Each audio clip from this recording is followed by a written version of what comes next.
membahas fungsi transenden kalau kita sudah paham integral tentu. Oke, kita akan belajar tentang pos yang sudah Anda pelajari di waktu Anda belajar fisika. Bukan pos kerja itu kan gaya dikalikan jarak, gitu aja prinsipnya ya. Iya, kalau jaraknya tetap, kemudian posnya tetap juga, ya gampang hitungnya, ya. Misalkan ini dari suatu titik ke titik yang lain jaraknya D, posnya F atau gayanya ya. Gaya atau daya, gayanya ya, gayanya sebesar F, maka tinggal dikalikan aja. Jadi sepanjang D itu gayanya F terus. Itu tidak ada masalah itu sangat mudah. Ya. Tapi kalau gayanya di tengah jalan berubah, ya, misalkan tiap 1 meter gayanya berubah, ya, maka kita harus hitung, ya. Tiap 1 meter itu gayanya berapa, panjangnya jarak berapa, kalikan tubuh, ya. Kemudian di meter kedua itunya berubah lagi, gayanya, jaraknya juga dari mulai meter yang pertama tadi kan gayanya sudah berubah, sekarang berubah lagi. Nah, mulai dari perubahan yang baru sampai nanti misalkan dari meter kedua sampai meter kelima itu gayanya masih itu terus, maka kita bisa bilang bahwa work antara titik kedua sampai titik kelima ya tinggal dikalikan aja. Jadi kalau saya ulangi ya, jadi misalkan kalau dari titik 0 sampai ke titik 1 itu gayanya sebesar F1 ya, F1, maka work yang terjadi di situ itu adalah 1 kali 1 meter. Nah ya, F1 kalikan 1 meter. Misalkan di titik yang ke-2 sampai titik ke-5, jadi ada 5 meter gitulah ya, itu gayanya F2, maka sepanjang gayanya itu masih tetap, ya kita tinggal ngalikan aja dengan jaraknya. Ya, tinggal ngalikan aja dengan jaraknya. Oke, jadi ngerti ya. Jadi jaraknya berapa yang kedua itu? Jaraknya 3 meter, posnya adalah F1. Kemudian dari 5 sampai 10, ya 5 sampai 10, itu jaraknya kan 5, ya. Misalkan posnya 3, maka work yang bekerja di situ itu adalah F3 kalikan 5.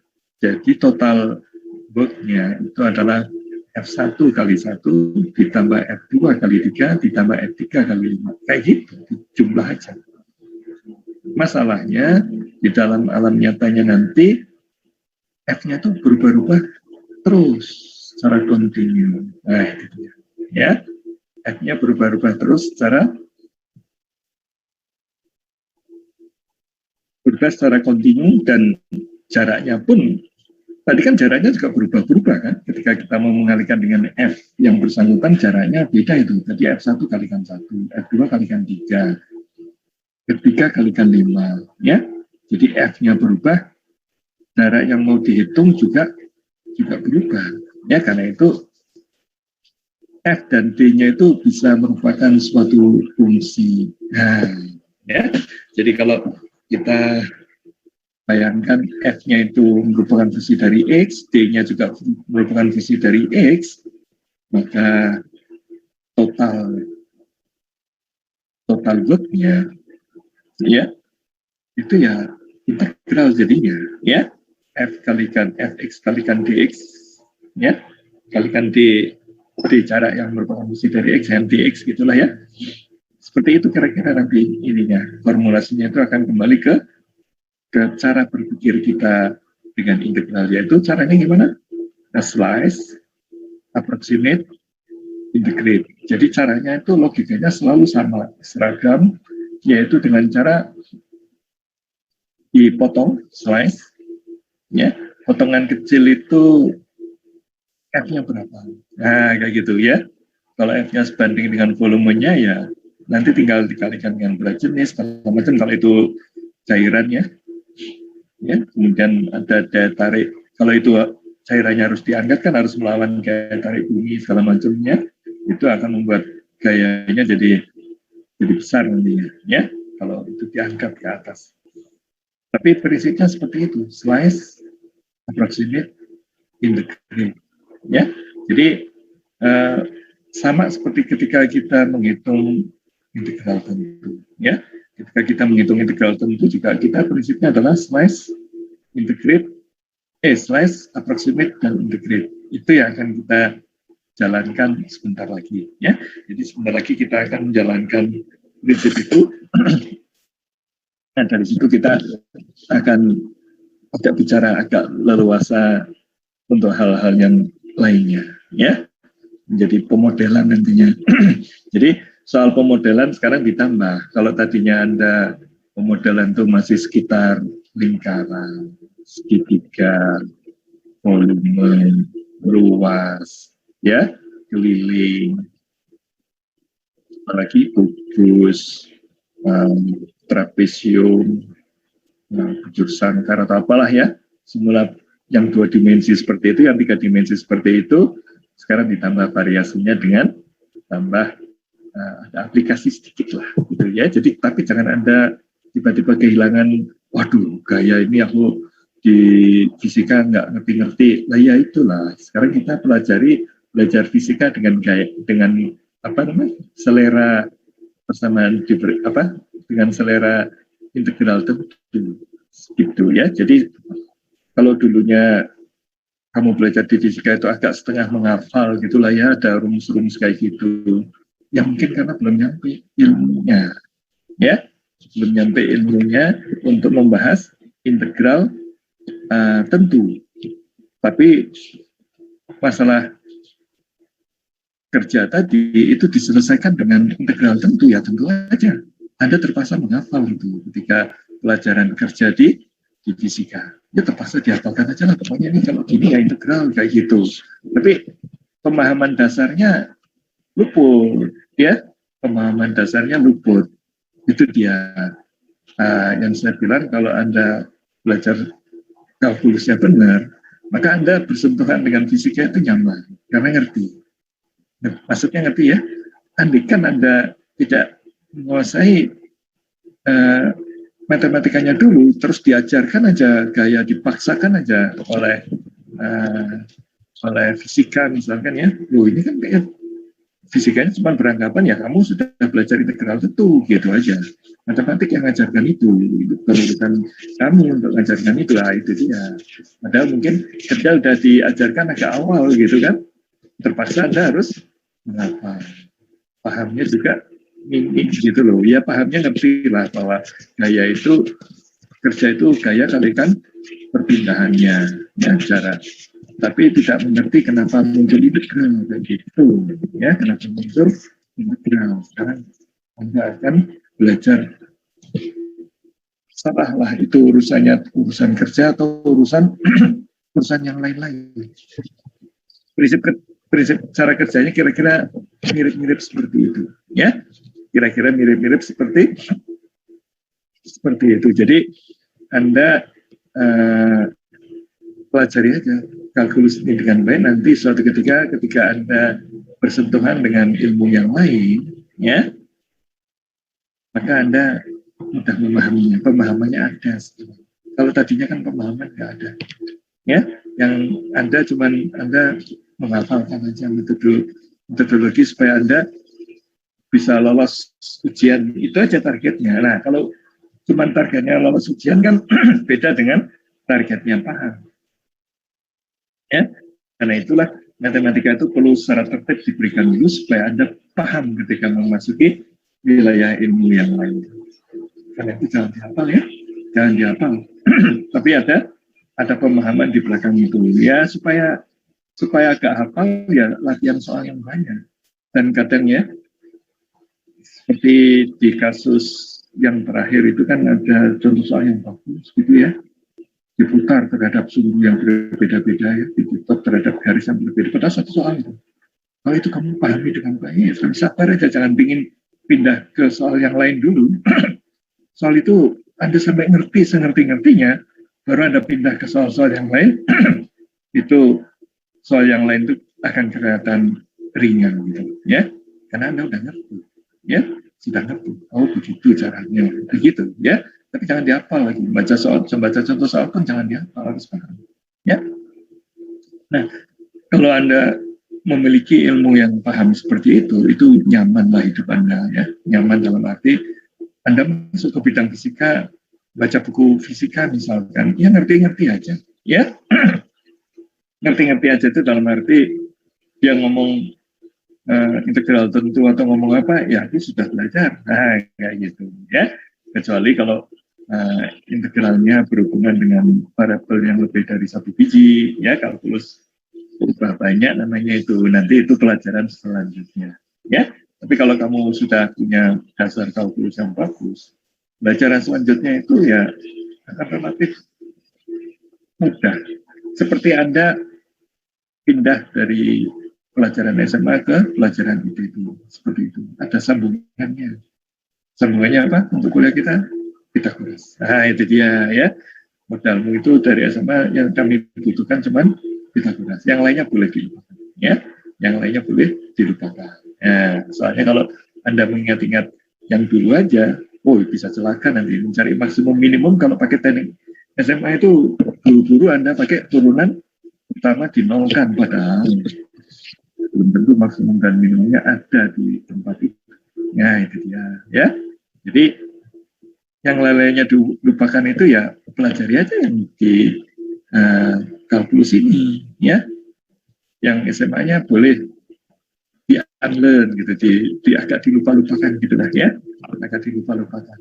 Karena Anda kalau masih setiap kali ada pertanyaan maksimum minimum Anda masih pakai ilmu SMA, ya sudah bisa nggak ketemu itu maksimum minimumnya ya. Oke. Kita lanjutkan sekarang dengan log ya. Ini dihadapkan rumus di atas berlaku bila F dan D-nya dan jaraknya atau perpindahannya itu konstan. Sehingga rumusnya gampang, F kali D.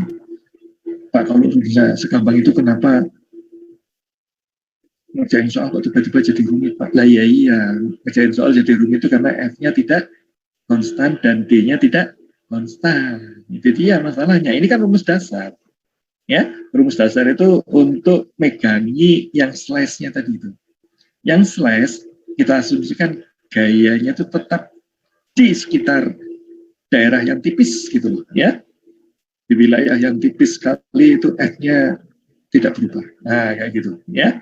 Kemudian di panjang yang tipis jaraknya juga tidak berubah. Nah, itu jadi Fx dx itu tidak berubah banyak. Seperti itu. Nah, ini jadinya untuk apa ini? Ini jadinya nanti untuk menghitung yang bagian slash-nya itu tadi. Ya, ketika slash-nya berubah ke anggota partisi yang lain, maka ya tentu F dan D-nya berubah. Seperti itu, ya. Nanti akan kita lihat. Jadi kapan saya akan pakai F dan D konstan? Itu ketika saya masih melakukan slash. Jadi slash itu dipakai untuk mempermudah. Jadi soal yang kelihatannya sulit ya, dipermudah dengan cara bikin partisi ya. Setiap anggota partisinya di situ F dan D-nya konstan. Nah, kayak gitu. Di setiap partisi ya F dan D-nya konstan. Nah, sehingga Anda bisa mencari kerjanya berapa di slash yang kecil itu. Nanti slash-nya ditambah-tambah ya. Jadi work-nya ditambah untuk slash sebelah sini sekian, slash sebelah sini sekian, sebelah sini sekian. Kalau saya jumlahkan, itu akan menjadi integral tentu. Seperti itu cara kerjanya. Ya, demikian pula nanti ketika Anda membaca matematika yang lanjut, seperti itu cara kerjanya. Jangan sampai Anda mengandalkan hafalan. Kalau mengandalkan hafalan, nggak melihat itu ada proses slice, approximate, integrate itu nggak lihat.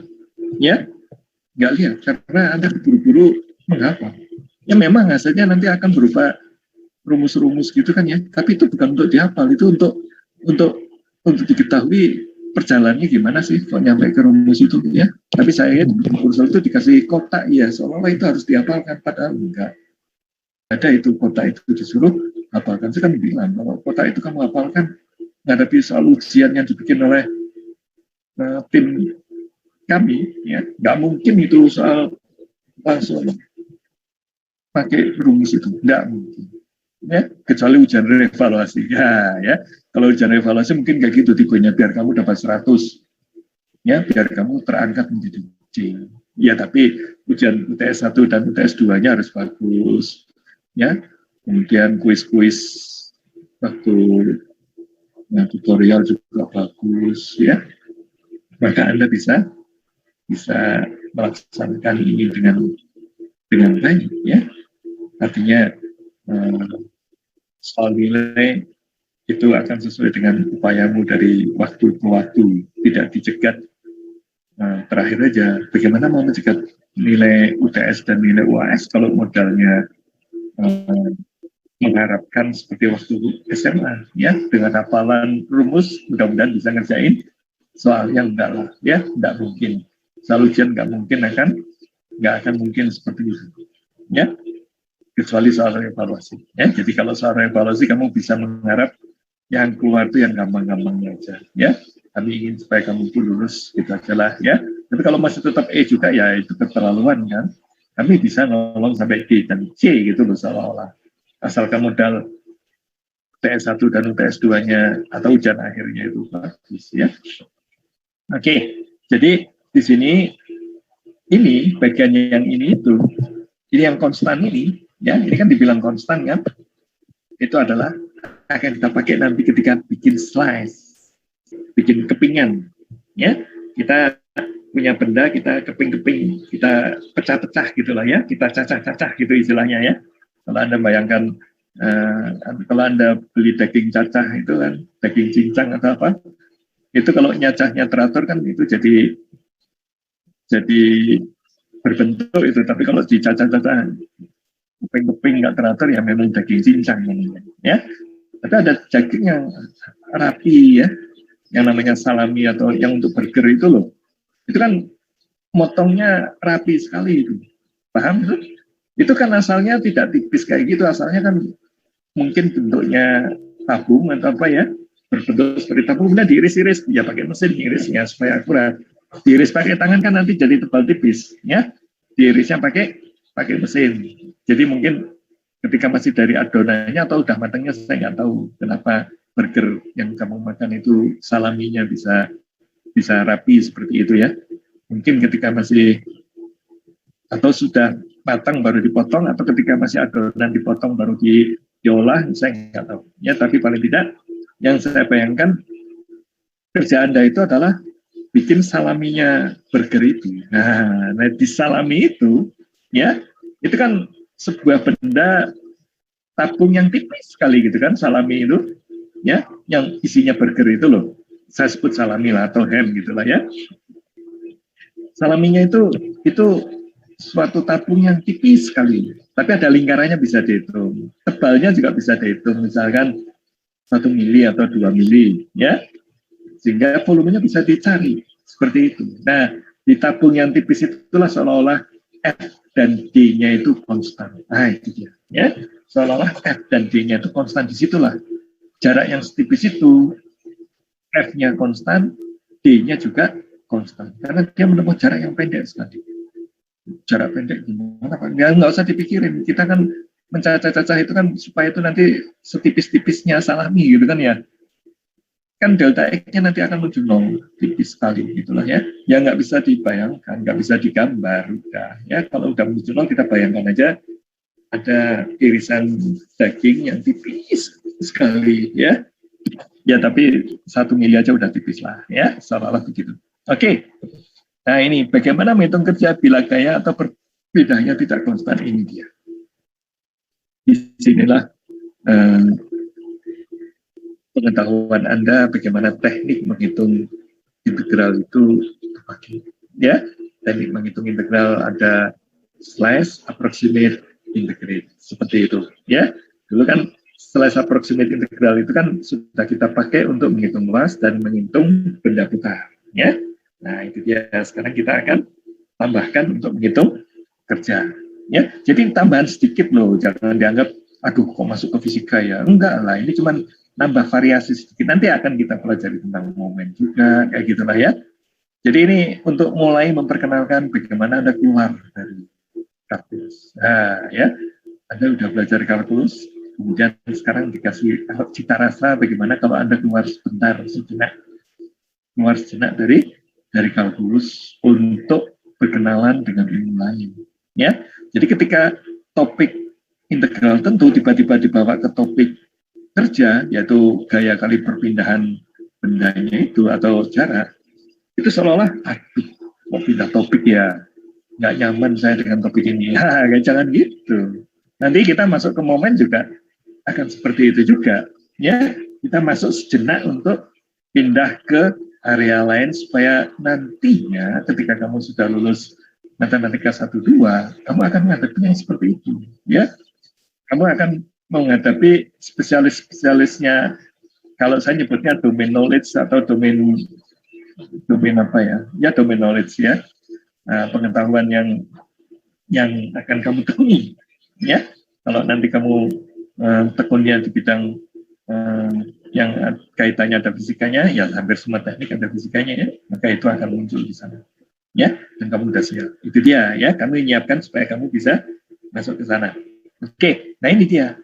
Ya, tadi kan saya udah bilang kamu udah belajar teknik menggunakan atau memahami integral tentu itu sebagai metode memecah-mecah masalah besar menjadi kecil-kecil. Nah, itu dia. Ya, di masalah kecil itu kamu bisa melakukan penyederhanaan. Kemudian kamu jumlahkan semua masalah yang kecil-kecil itu. Itulah nantinya akan menjadi integral tentu. Dan kamu sudah peragakan itu untuk menghitung luas benda putar. Sekarang kita masuk ke fisika sejenak. Ya, menghadapi ke fisika sejenak yaitu tentang kerja. Ya. Nah, itu ada pertanyaan nih, bagaimana menghitung kerja bila gaya atau perpindahannya tidak konstan? Berubah dua-duanya. Gayanya berubah setiap saat atau setiap titik, ya. Setiap saat boleh, setiap titik juga boleh. Nantinya ini, kalau di kalkulus itu fleksibel. Kita mau lagi membahas waktu atau lagi membahas ruang. Nah, ya, lagi membahas waktu atau membahas ruang. Ya, kalau membahas ruang ya urusannya dengan jarak gitu kan ya. Tapi kalau membahas waktu, ya urusannya dengan waktu, ya. Jadi perubahannya dengan waktu atau perubahannya dengan jarak, ya. Itu gaya bisa berubah dengan waktu dan gaya bisa berubah dengan jarak juga. Seperti itu, ya. Lokasi dengan lokasi maksud saya, ya. Jadi ya ilmu fisika itu kan ngurusi ruang dan waktu gitu aja, ya. Kalau kamu melihat perdebatan fisika-fisika di tingkat lanjut itu kan perdebatannya tentang ruang dan waktu. Sebetulnya ya mulainya dari sini kita, ya. Mulainya bagaimana kita menghayati ruang dan bagaimana menghayati waktu, ya begini, dengan cara dicacah-cacah seperti ini. Ya, jangan langsung kamu pikirkan ruang dan waktu itu utuh gitu, itu nanti kesulitan kita memahaminya, karena itu kita memahaminya itu dipotong-potong sedikit demi sedikit. Seperti itulah ketika dulu ekonomi itu mempelajari ekonomi dengan bahan kalkulus, ya. Zaman dulu sebelum tahun 1900 gitulah ya, itu tidak ada orang pakai kalkulus untuk belajar ekonomi sebelum tahun 1900. Itu pun 1920 baru mulai ada nanti kalkulus itu masuk ke ilmu ekonomi, dan ternyata itu lebih memudahkan untuk belajar ekonomi, ya.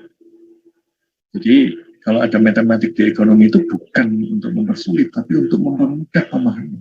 Cuman orang kalau berangkatnya dari matematik yang kurang kuat, melihat ekonomi yang kayak gitu itu mengada-ada, ini ilmu ekonomi jadi sulit setelah ada matematik kayak gitu. Ya karena dia nggak paham. Kalau orang nggak paham ya apa-apa sulit, ya. Seperti itu nanti kalau kamu matematikanya lemah, menuju ke tingkat lanjut apa-apanya sulit aja, ya. Anda terpaksa harus hafalkan aja terus semuanya itu, ya. Capek kan. kalau harus menghafalkan tanpa ada pemahaman. Nanti ketika dituntut untuk belajar sendiri, ya itu pada saat itulah sangat dibutuhkan pemahaman. Ya, belajar sendiri itu kan belajar pemahaman, bukan belajar memorizing. Belajar memorizing ya gimana? Apanya yang mau dihafalkan nggak dikasih tahu oleh orang. Ya, Anda mau menghafalkan karena dikasih tahu ini yang pentingnya ini, yang pentingnya itu, gitu kan? Sehingga itu yang dihafal gitu. Tapi kalau belajar sendiri itu yang penting mana ya kamu sendiri yang menentukan yang penting mana. Itulah belajar sendiri. Contohnya ketika saya belajar di planning sendiri, saya menentukan mana yang pentingnya. Ya, mana yang pentingnya itu artinya lewat mana saya harus memahami di planning itu. Itu yang saya tempuh ke sana. Seperti itu, ya. Oke, nah ini masalah yang mulai memperagakan bagaimana force dan distance atau gaya dan perpindahan atau jarak berubah. Ya, Anda bayangkan di atas ini ada pegas. Pegas itu kan kalau didiamkan ya gitu-gitu aja. Tapi kalau ujung pegasnya itu diikat di satu titik, kemudian di titik yang lain kamu tarik, nah itu dia. Anda saksikan sekarang. Anda bisa merasakan ketika Anda menarik pegas masih pendek itu ringan gitu. Tapi kalau pegas kamu tarik semakin panjang, semakin berat itu. Kerasa nggak? Ya? Kalau kamu pernah megangi pegas akan kerasa itu, ya. Misalkan kamu punya pegas sepanjang 15 cm. Kalau kamu tarik 1 cm itu masih ya tergantung ininya sih. Kalau pegasnya itu pernya mobil atau motor ya ditarik seberapa pun kamu mungkin nggak kuat. Ya jangan per yang gitu lah, per yang kecil-kecilan lah. Apalah per apa gitu ya. Ya pokoknya per yang kecil lah, jangan pernya mobil atau truk atau motor itu kamu tarik sekuat tenaga juga belum tentu memanjang itu, ya seperti itu kira-kira. Ya mungkin bisa, mungkin enggak gitu ya, karena logamnya udah segede itu gitu kan, nggak mungkin lah tangan untuk narik gitu. Yang saya bayangkan itu yang kecil-kecil lah, yang panjangnya 10 cm atau 15 cm, tapi kecil gitu ya, sehingga kamu tarik ininya, ya logamnya kecil gitu ya, kayak kawat aja lah, ya kamu bikin kawat gulung-gulung, ayo sekarang bikin kawat gulung-gulung, ya. Nah, kawat cara gulungnya kan gampang ya, kamu ambil ballpoint atau apa, ada kawat kecil kamu gulung di ballpoint, kamu lepas itu udah jadi bekas kan. Nah itu coba kamu tarik 1 cm itu ringan, 1 cm pertama. 1 cm berikutnya itu mulai kelihatan berat, 1 cm berikutnya tambah berat, seperti itu ya. Itu artinya ada perubahan gaya ya. Jadi kalau Anda bandingkan itu dengan waktu juga bisa seperti itu ya. Dengan waktu juga bisa seperti itu. Misalkan pertumbuhan ekonomi dan kapital ya. Kalau kapitalnya ditambah, ekonomi tumbuh. Kapital ditambah, ekonomi tumbuh. Tapi pertambahan yang ke satu dengan yang kedua itu beda. Ya, jadi misalkan saya tambah kapital sebesar 1 triliun, itu akan menambah outputnya atau GDP-nya itu menjadi sekian triliun gitulah ya. Misalkan menjadi GDP 1 pertambahannya. Tapi kalau saya tambah 1 triliun berikutnya di tahun berikutnya, maka pertumbuhan ekonominya tidak akan sebesar pertumbuhan sebelumnya. Itu sudah diketahui oleh ya. Jadi kalau mau bikin pertumbuhan ekonomi yang seperti tahun pertama itu usahanya harus lebih berlipat ya. Gayanya harus ditambah gitu loh ya.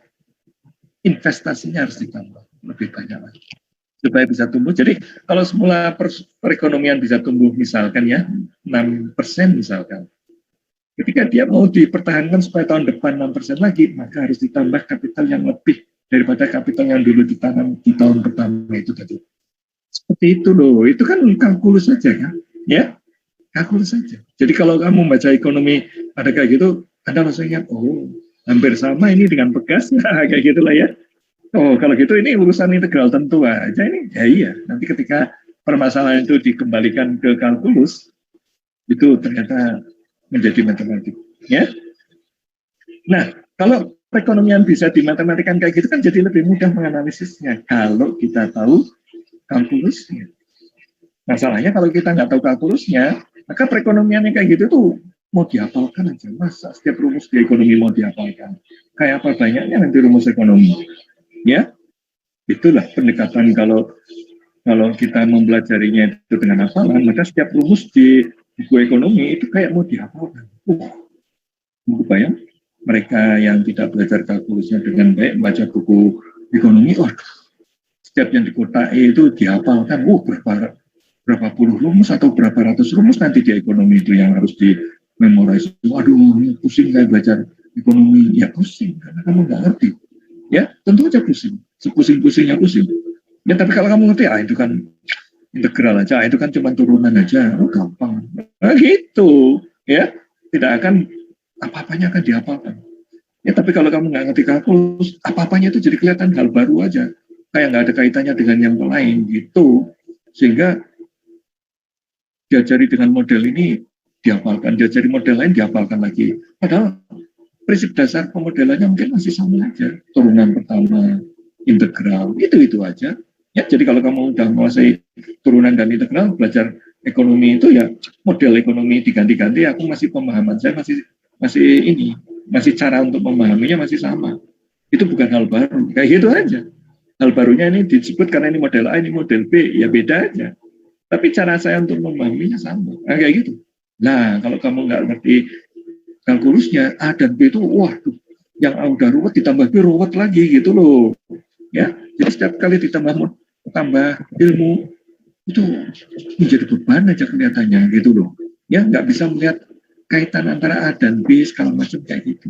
Ya, kasihan nggak kalau orang belajar ekonomi dengan cara seperti itu. Ya, karena itu Anda beruntung sekali belajar kalkulus dulu yang baik, sehingga nanti kalau lulus mau belajar ekonomi ya bisa-bisa aja kalau kamu udah bisa kalkulusnya. Ya, ini dia, ini hukum Hooke itu dibilang bahwa gayanya kalau pegas ya, kalau semakin saya tarik kan semakin berat ya, ternyata itu akan berbanding lurus dengan jaraknya ya. Jadi kalau saya tarik 1 cm kan baru berjarak 1 cm itu memanjangnya, itu masih agak ringan. Tapi di 1 cm berikutnya, di 1 cm berikutnya, di 1 cm berikutnya itu tambah lama tambah berat ya. Karena itulah untuk F-nya ya itu K kali X itu hukum Hooke itu menunjukkan bahwa F-nya berubah sesuai dengan jaraknya. Nah, K-nya konstan lah. Ya, nanti sih di soal kita beraneka ragam bikin soal yang supaya Anda disuruh mencari K-nya dulu. Kalau K-nya sudah tahu, disuruh nyari gayanya. Misalkan untuk X sama dengan 5, F-nya sekian. Ya tinggal dimasukkan X-nya 5, F-nya sekian, K-nya langsung ketemu. Misalkan K-nya setengah gitu kan. Sekarang ditanya kalau F-nya 25, jarak 25 berapa? Tinggal masukkan aja.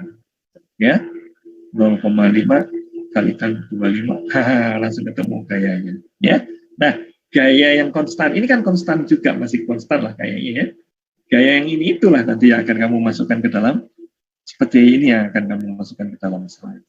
Ya, gaya yang berubah sesuai dengan jaraknya. Saya udah bilang juga, nantinya kamu akan belajar gaya yang berubah sesuai dengan waktu juga. Jadi harus fleksibel cara berpikirnya. Aduh, yang di kuliah kan kita cara apa? Ini kok sekarang waktu ya sama aja. Ya, pakai DT, DX, DT aja, beda antara DX dan DT, apa bedanya? Sama. Seperti itu. Itu enaknya kalau kita paham kalkulus dulu. Ya, nggak bingungan gitulah ya. Oke, bagaimanakah menentukan kerjanya? Nah, ini dia. Itu pelajaran yang nanti akan kita bahas. Nah, sekarang ini dia yang saya maksudkan dengan slide ya. Ini ada bilang, ini Pak Warsoma iseng, kamu ngeliat nggak kalau ini saya gedein, kamu ngeliat apa? Lihat apa itu?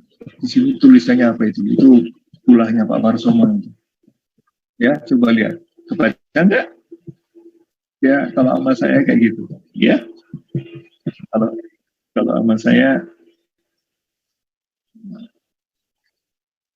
Itu dia. Dia memang mahasiswa saya terbaik. Jadi saya ngajar dia. Ya, uh, bisa terbaik kenapa?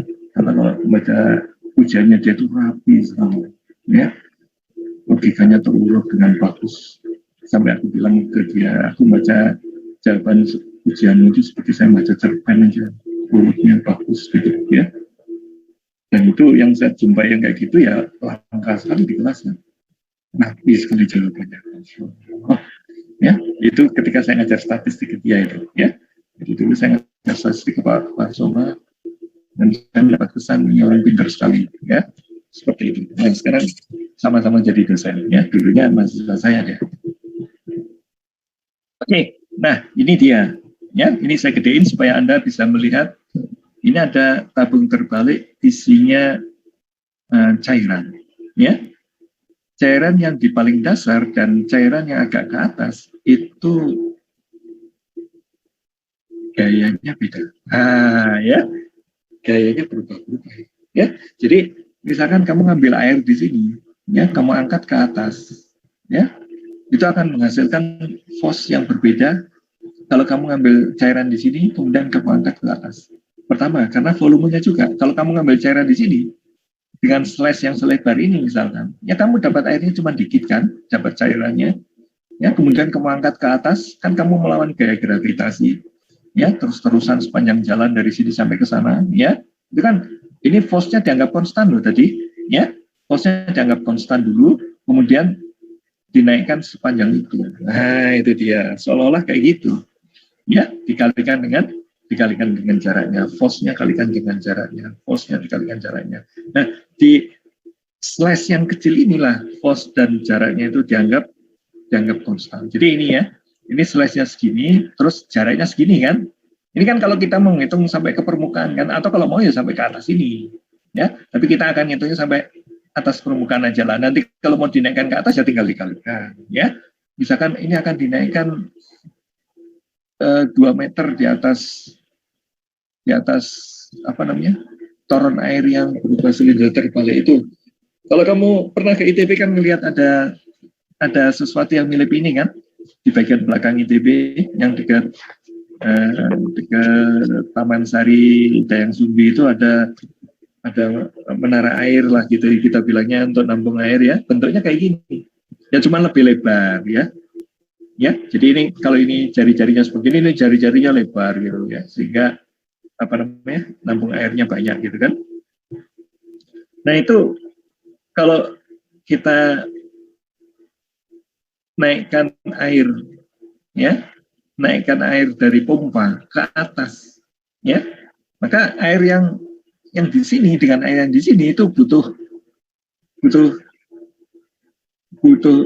gaya yang berbeda-beda, butuh work yang berbeda-beda, seperti itu, ya. Jadi nanti kita akan balik. Kalau airnya sudah di sini, saya sedot ke atas, itu berapa sih gayanya? Anda nggak usah terlalu cepat oleh istilah-istilah fisika ketika lagi belajar kalkulus. Ya anggap aja lah. Oh ini ada sesuatu yang harus diintegralkan, tapi benda yang mau diintegralkan itu berubah-berubah nilainya, cuma gitu aja ya. Dalam hal ini kita tadi sudah sepakat bahwa daya itu adalah gaya dikalikan jarak. Ya, kalau gayanya konstan dan jaraknya konstan, maka saya mudah mendapatkan rumus kerja itu. Nah sekarang kalau ada yang kayak gini, ini air yang saya ambil dari sini dan air yang saya ambil dari bawahnya lagi atau air yang saya ambil dari atas itu menghasilkan kerja beda-beda. Ya, karena jaraknya itu sampai ke atas ini, nah itu kan yang mau dihitung ini. Ya, misalkan ini yang inilah ya. Ya kan ini volumenya udah ketahuan. Ya, misalkan gayanya tergantung dari volume cairannya. Ya, volume cairan kan tergantung dari berat jenisnya segala macam gitulah ya. Katakanlah itu nggak urusan buat kita. Kita urusannya adalah ini ada cairan sebanyak itu akan saya angkat ke atas ke sini. Nah, kayak gitu ya. Jadi ketika saya bikin slash kayak gini, saya potong yang tadi saya bilang salami itu, yang burgernya itu, ya, itu saya bisa ngitung gaya yang di slash ini. Saya anggap itu konstan. Ya. Saya anggap itu konstan. Nah, ketika saya tarik ke sini, sampai ke permukaan ini, itu juga jarak yang konstan. Ya, khusus untuk slice ini, jarak ke sini itu konstan. Nah, kecuali kalau saya bikin slice lagi di bawahnya, maka jaraknya berubah. Tapi tidak berubah setiap saat, cuman berubahnya karena ini aja. Karena apa namanya? Karena kita berada dari tempat yang berbeda aja. Ya, jadi ketika ini diangkat sampai sini gayanya berapa ya tinggal dikalikan aja. F-mu di sini berapa, dari sini ke sini berapa. Ya, F-mu di sini berapa, dari sini ke sini berapa. F-mu di sini berapa, dari sini ke sini berapa. Terus itu jumlahkan. Ya, itu jumlahkan. Nah, itu kalau dijumlahkan nantinya bisa menjadi Riemann sum. Ya, seperti Riemann sum, kemudian itu bisa menjadi integral. Seperti itu kira-kira ide Riemann sum itu, ya. Nah, kalau kamu ngertinya Riemann sum, bukan ngertinya integral yang dihafalkan, itu beda loh, ya. Beda sekali kamu paham Riemann sum dengan kamu menghafalkan rumus integral tentu. Nah, itu dia, ya. Beda kan? Kalau kamu nggak ngerti Riemann sum, penjumlahan Riemann, ya nggak ngerti lah integral tentu itu, ya. Oke, bagaimana itu akan dihitung? Jadi nantinya volume air segini banyaknya, itu akan kita hitung satu slice demi satu slice. Ya, Anda tidak usah khawatir. Satu slice saya hitung F-nya berapa kalikan jarak. Satu slice lagi saya hitung F-nya berapa kalikan jarak. Saya slice lagi, ya. Jadi prinsip dasar dari Purcell itu adalah slice, approximate. Nah, approximate itu tadi itu. Kita konstankan aja itu F-nya di slice yang kecil itu. Nah, kayak gitu loh approximate-nya. Jaraknya juga kita konstankan itu dulu, ya. Itu kalau dijumlahkan, jadi Riemann sum itulah yang dimaksud dengan approximate. Jadi volume keseluruhan air itu saya approximate dengan cara itu tadi. Setiap slice saya anggap force yang konstan, saya kalikan dengan jaraknya yang konstan. Khusus untuk slice itu, ya. Jadi khusus untuk slice ini, itu jaraknya saya anggap konstan aja dari sini ke sini. Lah kan Pak, slice bagian atas dan slice bagian bawah kan jaraknya beda Pak. Lah iya, saya ambil tengahnya. Wakilnya. Kayak gitu loh seolah-olah.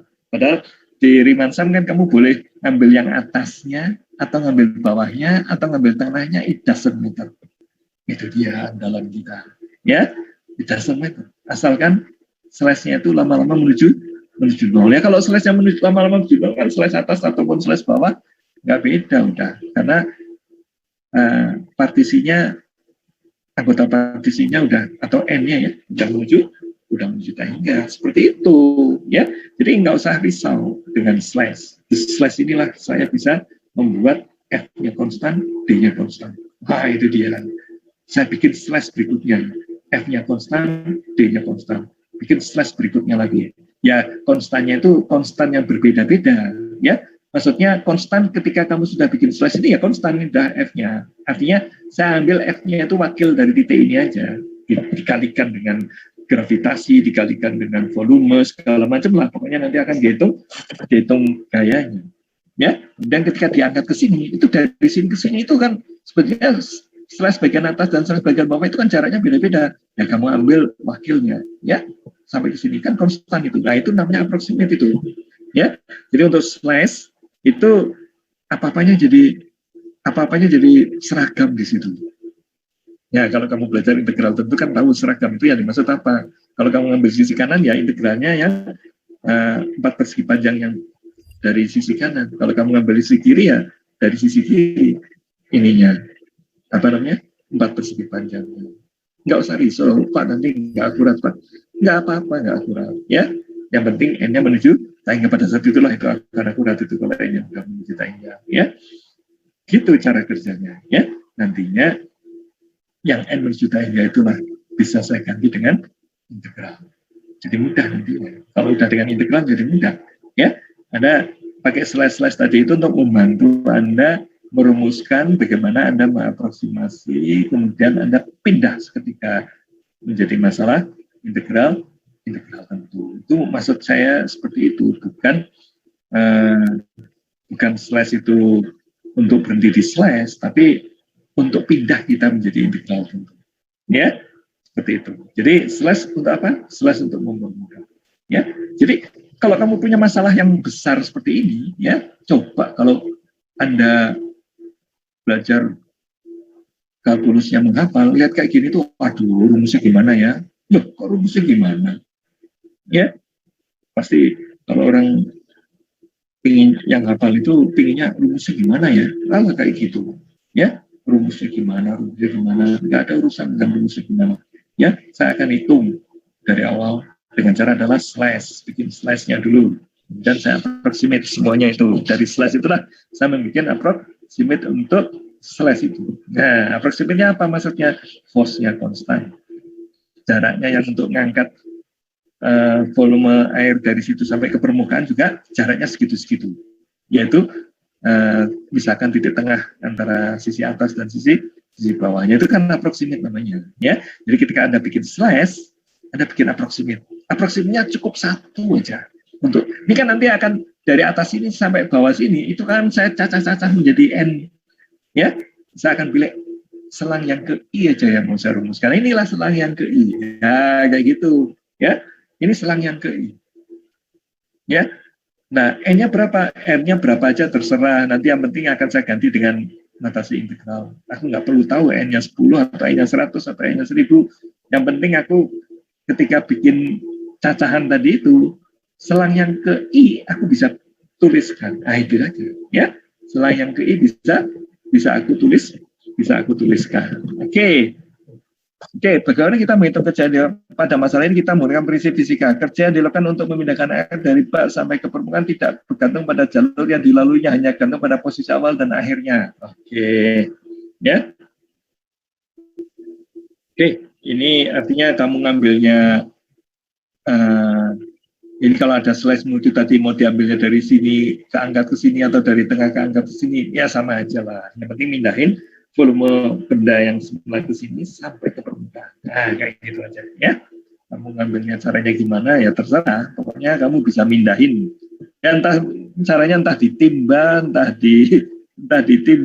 dipakai mesin pompa air atau apa ya terserah. Yang penting work-nya itu akan sama. Nah, ya, baik dengan ditimba maupun dengan pompa air itu work-nya akan saya hitungkan itu sama aja work-nya, ya.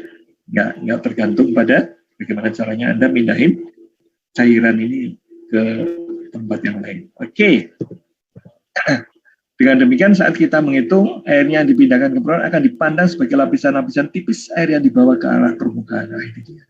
Lapisan tipis itulah yang saya sebut slice. Ya, di lapisan tipis inilah saya lakukan aproksimasi. Ya, gayanya saya anggap tetap. Jaraknya ke permukaan saya anggap tetap. Udah, ya ini dia. Di tiap slice-nya saya perlakukan seperti itu. Itulah yang saya maksud dengan approximate. Ya, nah kalau Anda sudah bisa approximate ya nantinya jadi gampang. Ya, oke. Nah saya kira ini waktunya istirahat dulu lah ya. Ini waktunya absensi juga di air yang diangkat. Ya iya. Slice kita itu seberapa lebar gitu ya, dx-nya itu seberapa lebar, ya. Oke, selain itu perpindahan tiap lapisan juga berbeda-beda tergantung kedalamannya, ya iya, dx-nya itu beda. Jadi pada masalah ini komponen gaya dan perpindahan kedua-duanya tidak konstan, tapi kita bisa bikin konstan untuk tiap slice-nya. Gayanya dianggap konstan di slice itu, jaraknya juga konstan di slice itu sampai ke permukaan. Seperti itu. Jadi di tiap slash itu penyederhanaan. Tiap slash penyederhanaan. Itu dijumlahkan semua penyederhanaan itu dan ternyata bisa menyelesaikan masalah yang besar. Ya, ini dia cara berpikir seperti ini itu diajarkan ke Anda mulai dari awal gitu loh. Kan Anda jadi terlatih sekali nanti ketika lulus. Kalau ada masalah besar, mungkin masalah-masalah kecil yang bisa disederhanakan banyak hal, bisa disederhanakan pengaruh ini, disederhanakan pengaruh itu, gitu ya. Ini kan untuk kasus kecilnya dulu, gitu loh. Ya, misalkan masalahnya itu untuk jangka panjang, ya, setahun gitu. Ya kamu pecah menjadi kalau sebulan gimana ya, kalau seminggu gimana ya, kalau sehari gimana ya, itu nggak approximate namanya. Ya, sehingga banyak. Oh kalau seminggu sih bisa disederhanakan gini. Pakai. Ya. Tapi di minggu-minggu berikutnya berbeda-beda karakter tergantung dari kalau di sini kan tergantung dari jaraknya dari air itu ke permukaan. Ya, oke. Jadi kita akan mulai dengan ini kalau sampai perpindahannya itu berubah-ubah. Ya, sebuah benda ditarik mendatar dari posisi A sampai dengan gaya fx akan hitung besar kerja yang dilakukan. Nah, ya ini, ya, ini dari A pindah sedikit ke sini, itu sudah. Sekarang muncul, ya, pindah ke sini F-nya beda, pindah ke sini F-nya beda lagi, pindah ke sini F-nya beda lagi, terus beda terus dari A sampai ke B, F-nya itu beda-beda terus. Nah, ya, F-nya beda-beda terus. Jadi caranya gimana? Dari yang ini, ya, saya hitung F-nya itu berapa. Ya, dan saya hitung dari sini ke B itu jaraknya berapa. Nah, kayak gitu. Ya, jadi gaya di sini itu konstan, jarak dari sini ke B juga konstan. Itu khusus untuk slash yang ini. Untuk slash yang ini, yang kedua, F-nya berapa? Jarak dari sini ke B itu sangat konstan juga. Ya, konstannya konstan untuk elemen yang ini aja. Padahal ini kan lebar dari kiri ke kanannya. Ya, Anda ingat ya, kalau bikin slash itu lebarnya boleh tidak sama. Tapi karena kita udah punya tradisi bikin slash-nya itu sama terus, ya nggak apa-apa. Ya, nggak apa-apa kita punya tradisi begitu. Tapi pada nyatanya, Riemann itu bilang slash-nya itu lebarnya boleh beda-beda. Nah, wakilnya juga boleh kamu ambil kiri, boleh ambil kanan, boleh ambil tengah. Ya itulah ya, boleh ambil di mana aja di sini.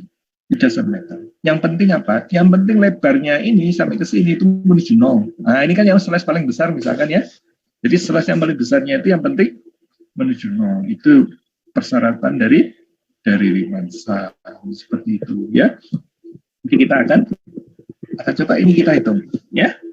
Nah, kita bikin partisi-partisi ya. Dari A sampai A menjadi N bagian. Nah, seperti biasanya saya bilang, yang penting kamu bisa megangi satu. Ya, bisa megangi satu biji. Ini yang pegang kamu, satu biji ini. Ini serang ke berapa, Pak? Ya, kamu nolak ke kanan ini. XI. Oh, ini serang ke I. Kayak gitu aja kamu bilang ya. Jadi ini akan saya bilang, nah, dari sini ke B, itu jaraknya kan tetap itu. Kenapa dianggap tetap? Dari XI ke B kan beda dengan dari XI-1 ke B, Pak. Ya kan saya pakai wakil. Ah, wakilnya ini aja yang saya pakai. Sebagai acuan dia tetap. Gitu loh. Ya.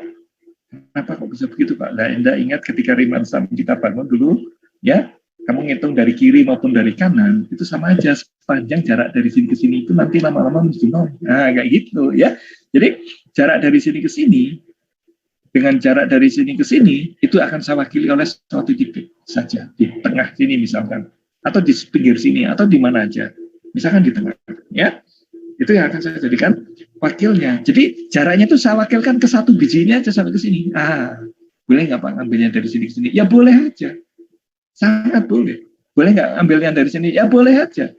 Ya, yang penting Anda punya satu titik referensi yang ada di selang ini. Nah, itu aja. Ya, tidak semeter kamu ngambil yang ujung sini atau ngambil ujung sini sama aja. Ya, seperti itu kira-kira. Oke, kita lanjutkan coba. Ya, kok jadi merah ya? Oh, Pak Warsono yang bikin merah. Nah, ini delta XI ya. Ini selang yang ke I. Perhatikan pada partisi ke I. Nah, partisi anggota yang ke I gitu maksudnya ya. Kan partisi itu kan himpunan selang ya. Jadi himpunan selang yang ke I, nah, itu yang disebut dengan partisi ke I gitu loh. Gampangnya aja ya, gampangnya aja ngomongnya seperti itu. Kalau enggaknya sih anggota partisi yang ke I, capek kita ngomong kayak gitu terus-terusan ya. Nah, itu kan isinya ada XI-1 dan sampai XI. Itu dia ya. Ini dia. Nah, seperti kita pilih wakil. Ini dia wakilnya ini. Titik wakilnya itu ini ada di sebelah agak ke kiri sedikit. Ya, wakilnya itu yang akan mewakili apa? Kalau dibilang titik wakil, dia akan mewakili titik yang paling ujung sini sampai ke titik ujung sini itu akan diwakili oleh sebuah titik ini. Ya, tadi kan saya bilang wakilmu itu boleh kamu ambil yang kanan, boleh kamu ambil yang kiri. It doesn't matter, Pak. Ya, nggak apa-apa kamu ngambil yang kiri maupun yang kanan. Oke, kemudian apa? Gaya yang bekerja sepanjang elemen diwakili oleh ini. Ini konstan ini. Ini konstan dah. Nilainya segitu aja, tidak berubah-ubah lagi dah. Nilainya sudah di X tertentu. Jadi di sepanjang selang ini, ya, bekerja gaya sebesar fxi. Ya, jadi dari sini, nah ini kan wakilnya titik sini, ya, itu bekerja gaya sebesar fxi. Nah, buatnya jadi berapa? Ya hitung aja dari sini ke sini jaraknya berapa. Ya, kan tujuannya mau ke B. Gampang kan? Ya, jadi gampang. Oke, kita lanjutkan coba. Ya, kerja sepanjang X ini sampai ke I adalah, ini, kalau ini kerja dari sini sampai ke sini, itu yang saya anggap yang tadi saya bilang konstan itu ini. Ya, yang saya bilang konstan itu yang ininya. Saya agak tergesa-gesa tadi ketika bilang dari sini ke sininya itu yang dianggap konstan. Nanti kamu akan berpikirnya yang seperti itu, ya. Nanti ketika Anda berpikir memindahin air. Ya, di sini itu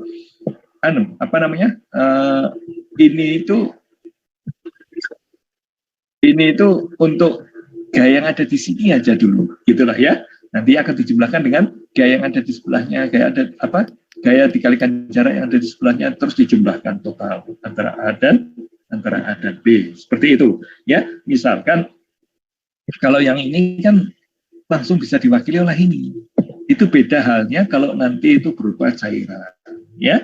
Kalau berupa cairan kan Anda harus mikirkan cairannya itu densitasnya berapa, segala macam kayak gitu, ya. Oke.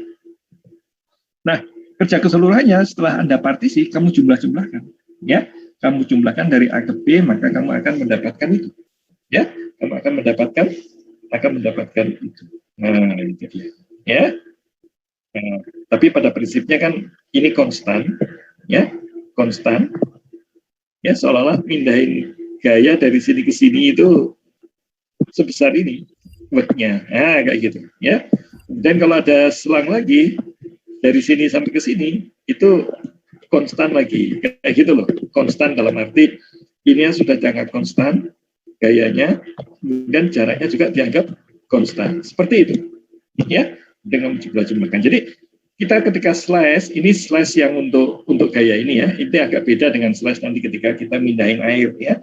Kita mindahin air nanti agak beda. Nanti kita lihat bedanya di mana. Ya. Jadi ini di sini cukuplah sekitar ini kan selang yang paling besarnya ini misalkan ya, atau yang mana lah kalau ada yang lain, ya.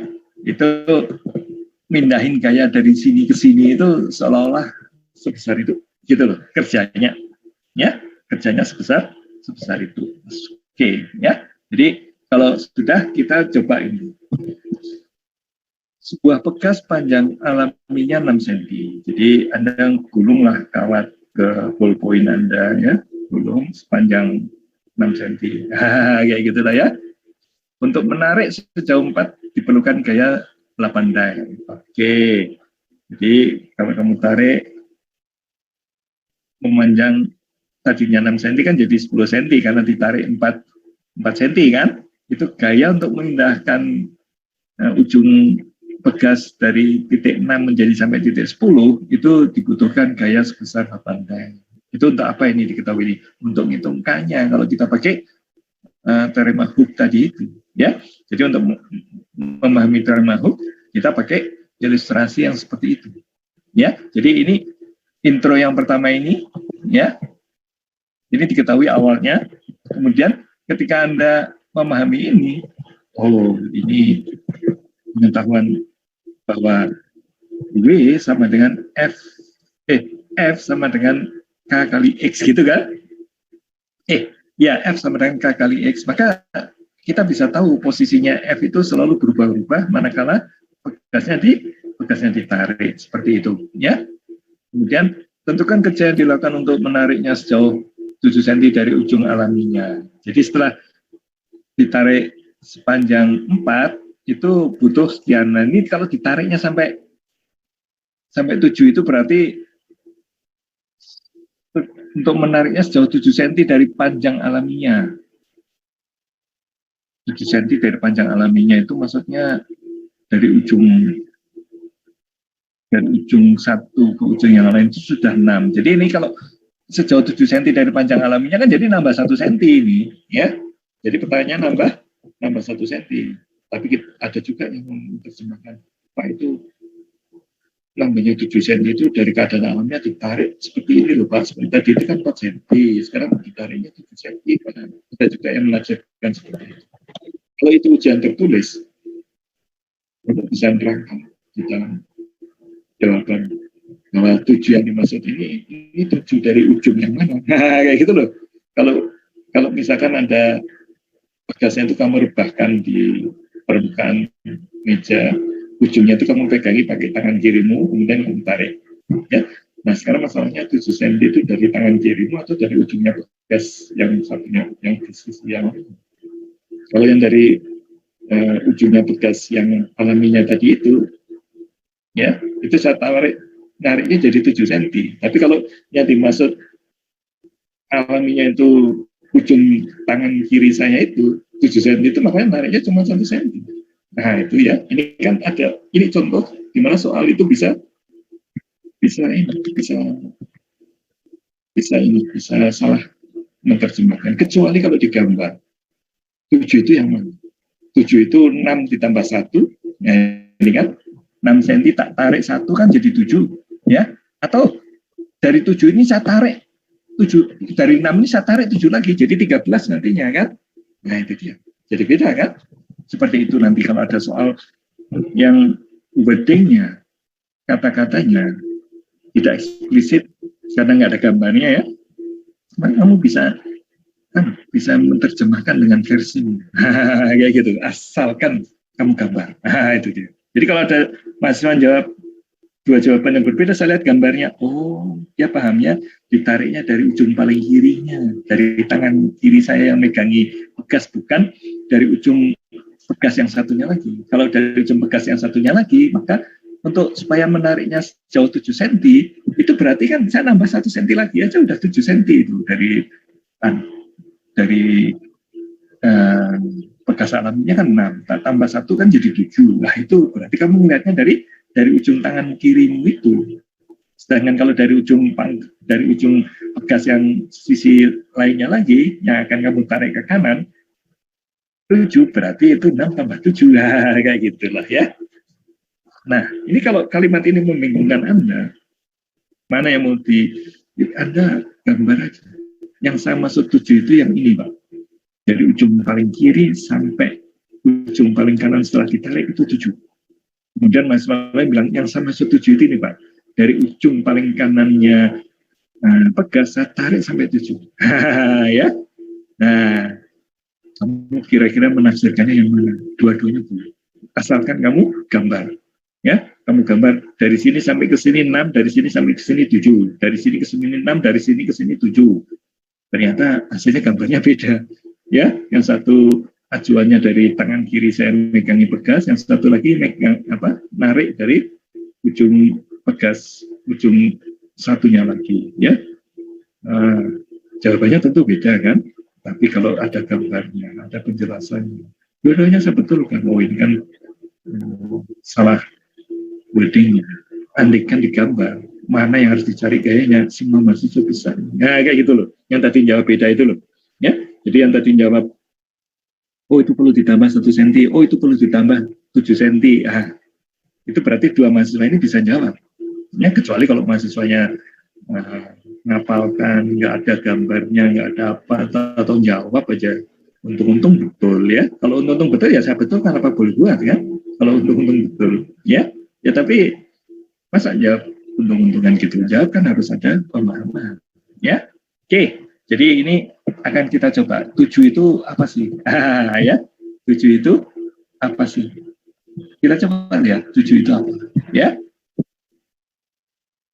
Nah ini dia, ini pegas mula-mula, ini yang saya maksud tangan kiri saya itu ada di sini, tangan kiri saya megangi ini ya.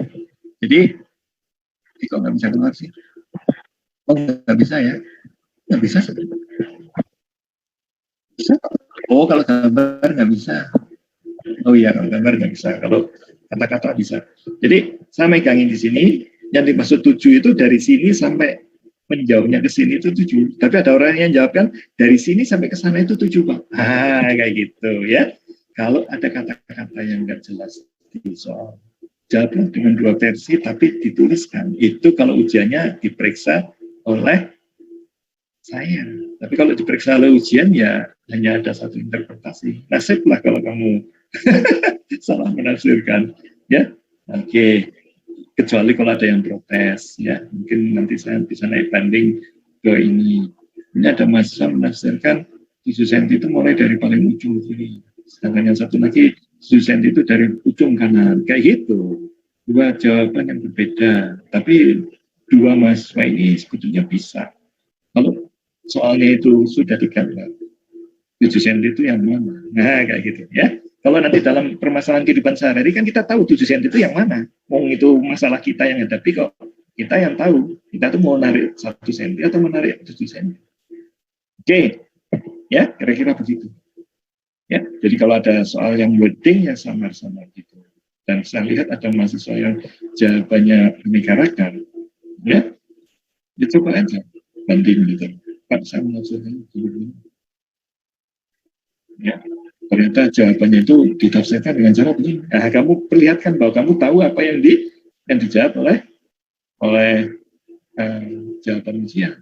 Ya, jawaban ujian itu rupanya nariknya dari ujung kiri, sedangkan saya nariknya dari ujung kanan. Beda penafsiran. Nah, kayak gitu.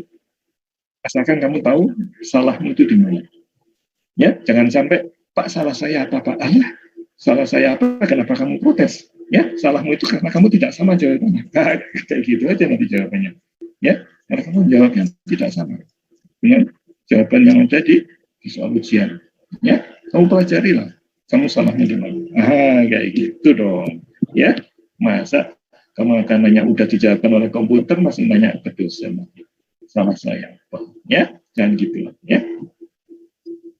Oke, nah ini dia. Kemudian ditarik sejauh 4 cm. Itu ditarik. Nah, ini jelas ini. Ya, dari posisi awal 6 ditarik 4. Itu kan berarti jarak dari ujung kiri sampai ujung kanan itu jadinya 10 sekarang, ya. Jadinya 10. Nah, ini jelas ini. Nah, itu dibutuhkan berapa tadi? 3 den ya kalau nggak salah. Ya. Oh, kayak 8 den gayanya. Ya. Jadi ada gaya 8 den sama dengan K kali X, X-nya 4. Jadi K-nya berapa? K-nya 2. Ya. K-nya sama dengan 2. Itu K-nya sama dengan 2. Ya, jadi ada gaya sebanyak 8 den. Kemudian ada X sebau 4, maka ada K sama dengan 2. Nah, ini K sama dengan 2 untuk jawab soal berikutnya itu yang tadi 7 itu. Sekarang kita lihat. 7 itu digambar seperti apa, nanti kita bisa jawab. Ya. Oke, ternyata dari ujungnya, bukan dari tangan kiri saya. Kalau dengan tangan kiri saya, 7 itu adalah kenaikan 1 cm. Ternyata ini dari ujung sisi yang lain. Jadi ditariknya 7 cm. Kalau tadi kan ditarik supaya panjangnya jadi 7, saya pahamnya gitu. Ya, bisa kan?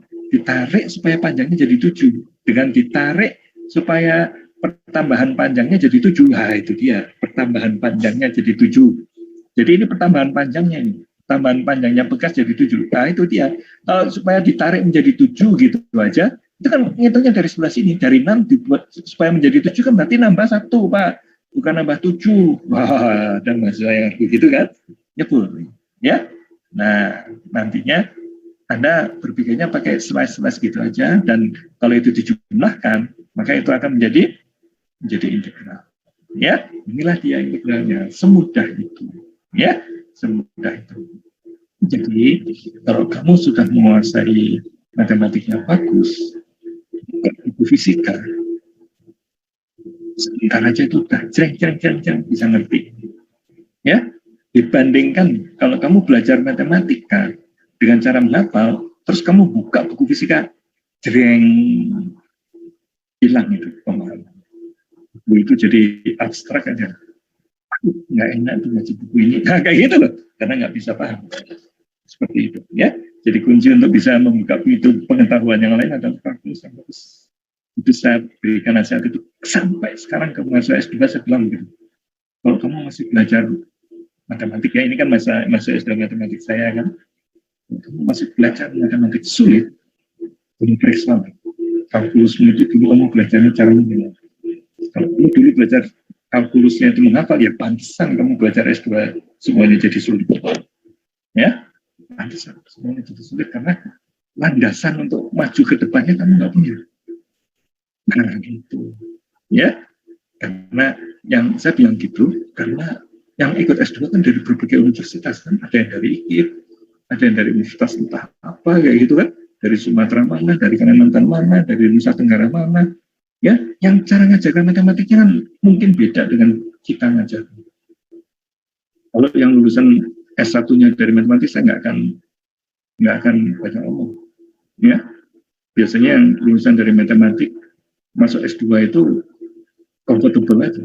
Yang berminat masuk S2 matematika kan biasanya mahasiswa yang pintar-pintar gitu kan ya. Ini pasti yang kalkulus yang dulunya A atau AB gitu kan. Nah, dijamin dia masuk periode S2 itu gampang. Melaluinya dengan mudah. Kalau mahasiswa dari luar ITB, aduh, kamu mungkin lebih pintar gitu materi kalkulus. Ya, kamu mungkin lebih pintar.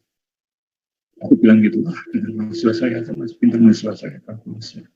Parah banget. Kan kadang kita bisa melihat kemampuan kalkulusnya mereka kan, kasih satu permasalahan gitu ya, yang sebetulnya diselesaikannya dengan kalkulus saja. Nggak bisa mereka. Ya, oh mereka dulu belajar kalkulusnya menghafal, ini pasti menghafal, bukan untuk memahami.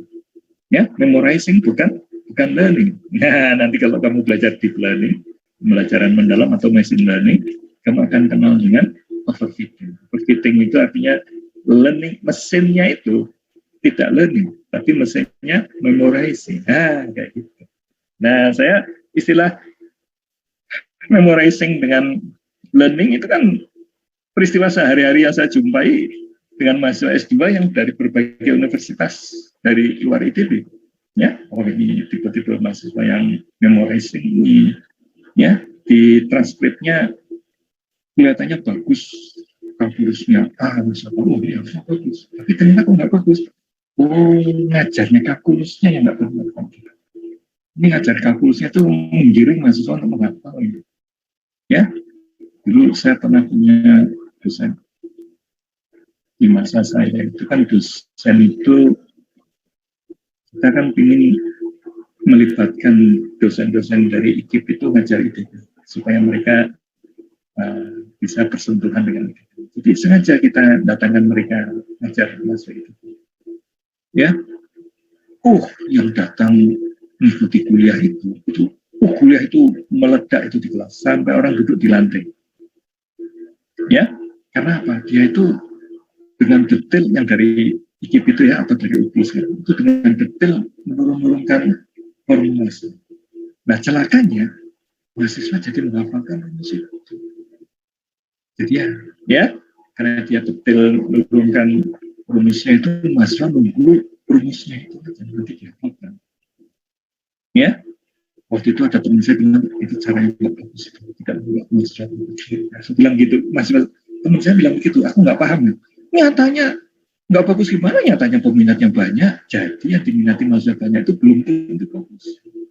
Ya, belum tentu bagus. Karena ketika diuji nanti di ujian rontok nanti. Kalau kamu megangi formulasi yang diturunkan oleh dosen dari IKIP tadi atau UPI, ya, karena cenderungnya akan miring mahasiswa ke gampang. Nah, kayak gitu. Ya, jadi kalau kamu dari awal sudah giring mahasiswamu untuk nanti hafalkan aja, nah itu celaka banget. Celaka banget. Matematik kok digitukan. Ya, setelah saya lihat, banyak yang bisa juga. Mahasiswa yang tadinya duduk di lantai ikut dengerin itu nggak jadi bagus juga matematiknya. Ya, jadi ngerti setelah teman saya itu bahwa cara ngajarin kayak gitu itu belum tentu bagus untuk menjawab ujian nanti yang dibikin oleh dosen matematik. Ya, dosen matematik kan tidak mau yang langsung keluar dari rumus itu. Tidak mungkin. Ya, jadi kalau ada rumus kamu hafalkan percuma juga, nggak akan keluar itu. Seolah-olah aku bilangnya gitu, percuma juga nggak akan keluar rumus kamu hafalkan. Kamu lihat soal yang banyak sampai kamu hafal sendiri. Nah, kayak gitu, ya. Oke, mudah-mudahan kita sudah mulai merasakannya. Segala rumus yang kamu hafalkan sia-sia. Ini sia-sia cuma kamu kebingungan, ya, bingung karena nggak punya strategi menghadapi soal-soal yang tipenya bukan hanya rumus. Kalau SMA kan kebanyakan rumus, jadi kamu harus bisa melupakan cara belajar SMA. Bukan karena buruk baik pada waktunya, itu baik waktu SMA. Tapi nggak cocok lagi ketika dibawa ke ITB. Ya, ketika ITB harus paham. Kalau kamu paham, enak sekali nanti ngerjain soal itu. Ya, coba kalau yang nggak paham itu ada rumus luas dihafalkan, ada rumus benda putar dihafalkan, putar terhadap sumber dihafalkan, putar terhadap sumber dihafalkan. Ketika ujian blank, maksain lagi rumus itu dipakai, ya jelas salah, ya jelas salah, ya karena bukan gitu. Wah, ini kan ada mirip-miripnya apa, mirip apa, tapi kan kamu nggak jawab sama sekali. Ya kecuali kalau dia gambar, ada cara ini. Makanya kamu salahnya itu karena proses di tengah jalan kamu menjalankan proses apa, ketika kamu menjalankan proses itu kamu mengalami kesalahan, bukan karena kamu nggak tahu apa-apa, nuliskan rumus yang kamu nggak tanggung jawab, rumus itu cocoknya gimana, ya seperti itu, ya. Jadi jangan dihafalkan rumus itu, sampai kita mendapatkan rumus, ya pemahaman. Kalau kamu setiap soal kamu kerjakan, pemahaman itu muncul, dan ketika kamu butuh ini rumusnya apa ya, alah bicara sebentar, dicacah-cacah itu, ini ketemu sendiri itu integralnya muncul. Ya kayak gitu loh tadi. Ini di slice gitu kan tadi itu, di slice ini jadi begini, nanti integral ini muncul sendiri. Coba kamu lakukan ini dengan slice, ya. Jadi ada jarak 7, kamu potong-potong ini jaraknya delta x, ya. Di tiap delta x itu kamu hitung fungsi x-nya, kayak gitu. Itu namanya approximate-nya kan. Kemudian kamu bayangkan kamu sudah punya sampai n gitu kan, kamu jumlahkan semua. Itulah integralnya. Kayak itu. Ini dari sini sampai ke sini itu berapa? 7 kan? Dari 0 sampai 7, ya. Jadi ini posisi 0 di sini, bukan di sini. Nah, tadi itu yang saya maksudkan tuh posisinya di sebelah sini atau di sebelah sini. Ya, itu yang masih bisa yang dimaksud panjangnya jadi 7 itu mengukur panjangnya itu dari titik sini atau dari titik sini. Nah, itu dia.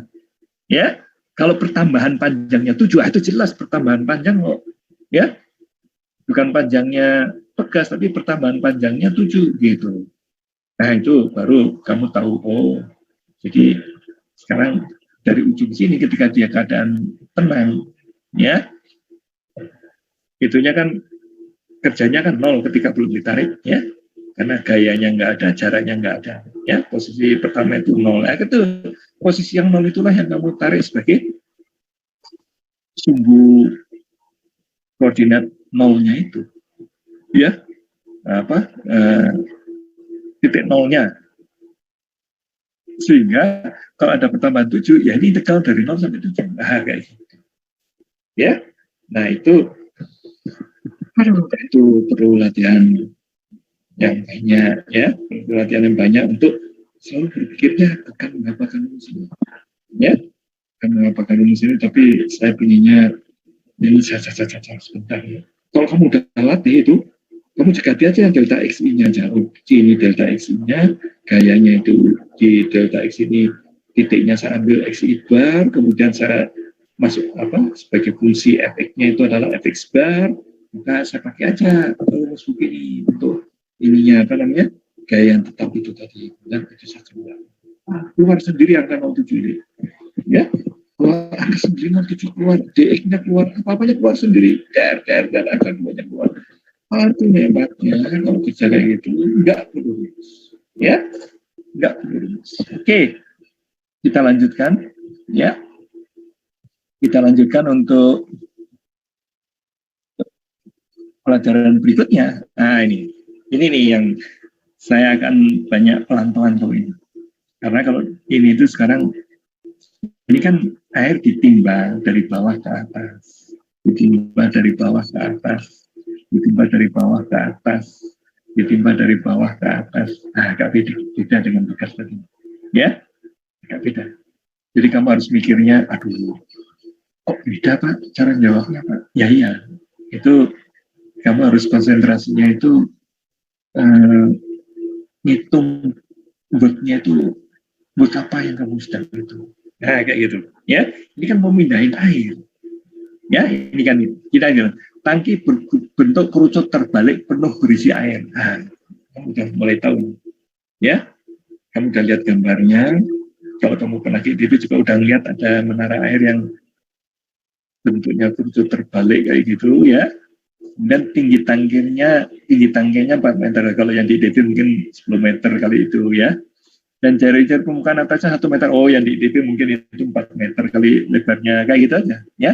Bila besarnya gravitasi adalah G, bentuknya kerja dilakukan untuk memompa seluruh air sampai permukaan atas tangki. Nah, nanti soal ujiannya bukan permukaan, tapi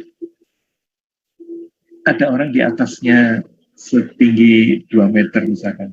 Ya, untuk mindahin orang sampai tinggi 2 meter itu berapa? Ya gampang lah. Gitu ya, atas permukaan yang tinggi orang berdiri di atas 2 meter dari ininya. Ya misalkan pengontrol air ada lihat dari atas gitu kan ya. Dan dia mau mindahin pakai pompa dari atas 2 meter itu, dari atas 2 meter permukaan air atau 1 meter dari permukaan air ya. Itu mau dipindahin gitulah, misalkan mau dikuras karena saluran mampet ya, misalkan ada gitu-gituan ya. Oke, kita coba ya. Ini udah kebayang kan? Tangkinya itu sebelah atasnya 1 meter ya, tinggi tangkinya 4 meter, ada kerucut terbalik tingginya 4 meter, jari-jari atasnya 1 meter. Volumenya berapa? Ya, volumenya kerucut itu berapa sih? Sepertiga alas kali tinggi ya, biar kuadrat kalikan tingginya 4 itu aja ya, R-nya 1 ya, jadi sepertiga pi kali 1 kuadrat kalikan tingginya 4 ya, jadi 4/3 pi gitu. Kalau kerucut itu sepertiga betul nggak? Aku lupa. Saya kira iya ya, saya kira sepertiga atau setengah, lupa saya, sepertiga mana. Oke, ini gambarnya. Nah, ini gambarnya ya. Jadi ini tingginya sampai permukaan air ya. Jadi sampai permukaan air itu ya ini aja, sampai pinggiran ini kan, ini batas permukaan air kan. Itu tingginya adalah 4, sedangkan jari-jarinya ini kan cuma penunjuk aja nih ya. Jari-jarinya itu adalah 1. Ya. Nah, kalau kamu lihat ada segitiga ya, ini kan ada segitiga. Maka kamu siapkan mentalmu untuk menghitung. Nah, kayak gitu. Siapkan mentalmu untuk pakai trigonometri nanti itu akan ya. Jadi begitu, ini trik dari saya tuh. Kalau ada soal yang tiba-tiba muncul bentuk segitiga, ini kan ada segitiga kan? Ini kan segitiga nih. Mana? Dari sini, dari mana sih kok nggak keluar? Oh, kalau gambar nggak bisa ya. Dari sini sampai sini sampai sini itu kan 1/3 segitiga, dari sini sampai turun di sini itu juga ada segitiga. Pokoknya ini ada 2 buah segitiga lah kayak gitulah ya. Ya pokoknya ada segitiga di gambar itu. Maka ada siap-siap aja dengan fungsi trigonometri, entah sinus, entah kosinus, entah tanggen. Itu cukuplah 3 itu. Kan kamu tahu. Ya udah, kalau udah tahu ya beres lah. Ya. Oke, kalau udah tahu tinggal jalankan aja. Nah, ini dia ya. Jadi kita akan bikin partisi dari sini sampai ke atas sini ya, sebanyak n partisinya ya. Nah, salah satu partisinya itu adalah di titik YI min. Oh, kita mengukurnya dari sini rupanya. Bukan dari sini. Ya, ukurnya dari sini. Ini titik nolnya itu di sini kelihatannya. Ya. Oh, titik nolnya ukurnya dari sini. Jadi ini YT-1 ada di sini, YT ada di sini, gitu loh. YI ada di sini. Ini YI-1 ada di sini, YI. Jadi semakin ke atas, I indeksnya semakin naik. Jadi, oh titik ini itu dianggap titik nolnya. Ya boleh. Loh, tadi kan umpamanya ke atas, Pak. Ya dibalik aja. ya dibalik aja. Kayak apa namanya? Cara cara pandangnya dibalik aja, ya. Nah, dibalik itu gimana Pak? Ya dibalik gitu loh. Kalau tadinya ini YT-1 jarak dari sini ke sini, sekarang kalau ini ada YI ya, ini tidak pakai X ya, pakai X, Y, karena kamu nyacahnya itu dicacah jadi partisinya itu di sumbu Y-nya. Pak nanti jadi sulit Pak di sumbu. Yang siapa bilang lihat dulu, jangan tiba-tiba kalau nyacah Pak bikin partisi di sumbu Y tiba-tiba jadi sulit. Tadinya gampang Pak kalau X nyaman, kalau mau ini direbahkan. Ya, ini jadi sumbu X gitu, kalau mau. Ya, kalau mau direbahkan boleh aja. Kalau kamu bisanya berpikirnya hanya seperti itu. Kalau kamu hanya bisanya berpikir dengan DX, ini kamu robohkan dulu. Ya, jadi ini apa sumbu X-nya terus ada kerucut kayak gini jadinya. Ya, kerucut terbaliknya jadi kayak gini. Nah, kayak gitu. Kamu nyaman sekarang bekerja dengan dia? Ya boleh aja. Itu makanya perlunya kamu punya kertas HVS itu untuk nyoba-nyoba. Coba kalau saya bikin terhadap sumbu X. Yang penting aku akan mindahin, ya. Misalkan gini lah, ya. Ini kalau kamu rubahkan, kok nggak keluar sih?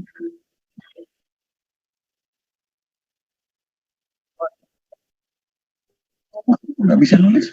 Oh, pantesan kalau aku pakai ini, tiba-tiba gambarnya hilang ya. Oh, itu dia. Jangan pakai daripada gambarnya hilang. Oke, nah kalau udah tahu, ya, ini jarak YI ke atas ini itu berapa? Ya, seperti itu kira-kira. Atau YI sampai ke bawah sini itu berapa? Seolah-olah jadi kayak gitu kan. Jadi seolah-olah kamu tuh nimbanya ke bawah gitu loh. Ya sama aja kan, ya. Tapi asalkan ada gaya tarik bumi yang gravitasi yang berlawanan arah gitu loh, ya. Jadi seolah-olah gaya tarik buminya itu jadi ke atas. Kalau kamu gambarnya miring gitu ya seolah-olah gaya tarik buminya itu ke kiri kayak gitu loh, ya. Oke, kita lanjutkan. Nah, pilih titik wakil YI bar. Nah, ini dia. Ya, YI bar itu sejauh apa? Nah, kayak gitu. Ya. Kemudian bentuk elemen air seperti pada gambar. Nah, ini dia. Ya, ini ada jari-jarinya R. Luas lingkarannya berapa? Luas lingkarannya adalah pi r kuadrat. Tingginya berapa? Tingginya delta X. Nah, ya. Jadi, volume ini, ya, pi r kuadrat kalikan delta X. Itu adalah volume dari lempengan ini. Atau apa namanya, kalau saya tadi bilang burger, isinya burger itu kan salami gitu ya, ini salaminya atau M-nya, ya, ada ketebalan delta X, delta Y sekarang, ya, kita lanjutkan coba. Nah ini dia, ya, sehingga ini ada PR kuadrat itu kan luas, alas, kemudian dikalikan tingginya itu yang disebut delta YI, nah, kayak gitu, ya, jadi tapi ini dia, ya. Tapi ini kan kita mau mindahin airnya bukan dari sini ke sini, tapi mindahin airnya itu dari sini ke atas sini, ya. Jadi kalau sini delta Y dari sini ke sini jadi berapa? Ya 4 min YI. Nah itu dia. Ini rahasianya. Ini rahasianya yang membuat kamu jadi seperti itu ya. Kenapa nggak dari atas saja kita ambil titik nol? Sangat. Kalau kamu ambil titik nolnya itu di atas itu. Nah, kayak gitu ya. Jadi kalau kamu smart, kamu narik garisnya itu bukan di sini tapi di atas. Ya, tinggal kamu hitung langsung aja gitu. Ya, kamu pindahin langsung ke atas. Seperti itu, ya. Tapi gaya tarik buminya tetap ininya. Gaya tarik bumi. Kalau ini 0, berarti integralnya nanti dari 0 sini sampai sini itu 4. Kalau ini nolnya itu kan dari sini sampai ke atas sini. 4 juga gitu loh, ya. Kalau tadi kalau ke bawah gimana Pak? Ya minus 4. Ya kayak gitu. Ya minus 4 itu jadinya. Ya nanti jadi negatif gimana Pak? Ya kalau negatif dipositifkan. Ya kayak gitu. Ya kalau negatif dipositifkan. Seperti itu. Ya. Oke. Ya, tapi supaya ini positif memang nolnya itu lebih baik di sini. Kalau di sini kan ini akan ada sumbu Y yang jadi negatif itu. Kalau negatif waduh, panjang kok negatif Pak. Kalau negatif kan berarti nanti volumenya juga akan negatif Pak. Luas sama sekali tinggi gitu kan. Hasilnya nanti negatif. Oke, kalau nggak mau ya terpaksa titik nolnya di sinilah supaya apa-apanya itu positif kayak gitu loh ya. Supaya apa-apanya positif. Seperti itu, ya. Oke.